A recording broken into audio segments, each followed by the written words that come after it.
Hello friends, welcome back. Today we're going to be exploring a comparison with the logical OR operator. The logical OR operator returns true if either operand is true, otherwise it returns false. The logical OR operator is comprised of two pipe symbols. This is where you press shift and it's the button between the delete key and the return key on a MacBook. This typically can be found between your backspace key and enter key. I just made that up. The pattern below should look familiar with prior waypoints. So it's just basically saying if the number is greater than 10, return no. If the number is less than 5, return no. And if all of those are incorrect, return yes. So this will return yes only if the number is between 5 and 10. So if it's 6, I'm not sure. The same logic can be written as if the number is greater than 10 or the number is less than 5, return no. Otherwise, return yes. So if it's 6, if it's a number greater than 10, no.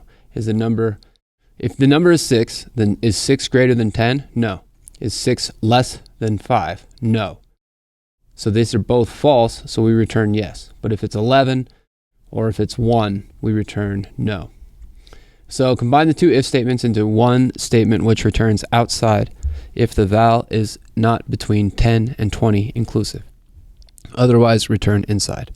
So we've got return inside, so our leftover statement is here.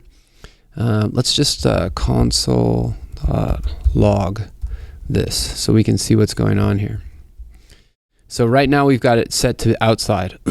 But 15 is between 10 and 20, so we actually want this to say inside.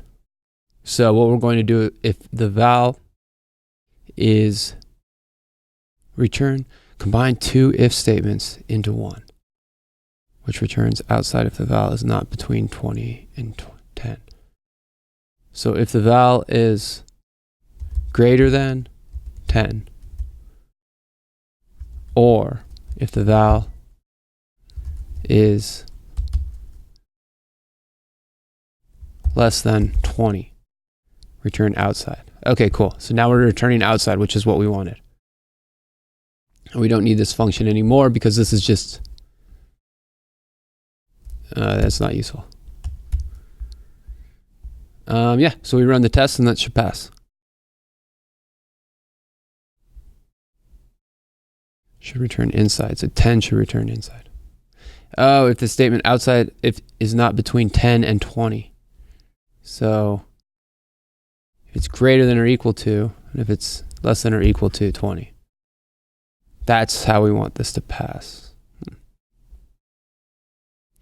10 should return inside. Okay.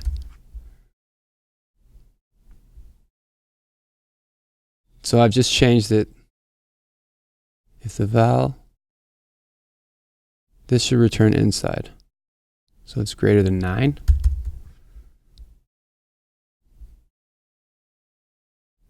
What happens if we throw 10 in here? It's outside. So let's see. Test logical OR. Test logical OR. We make the val set equal to 10. If the 10 is greater than 9, we return outside. So no, makes it 11. This will make it so this one should pass.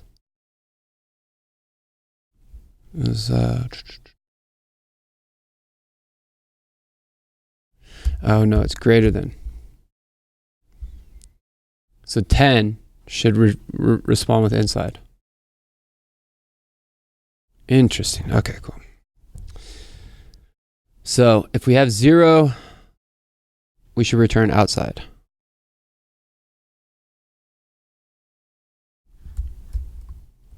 If the value is less than 10 and the value is greater than 20, then it should return inside. 10 should return inside. Okay, that might be what we needed. Cool. So if this is a little bit mind melting, that's cool because this is actually very useful. What we're doing is sort of inverting logic. Yeah, so with 10, we've got 10 set here. If this was 21, right? We're logging it out here so we can read the outside here. 21 is outside of 10 and 20. And you know, the end result looks actually kind of cool. This is like a good looking code. Anyways, I hope this helped you guys, and we'll see you in the next lesson.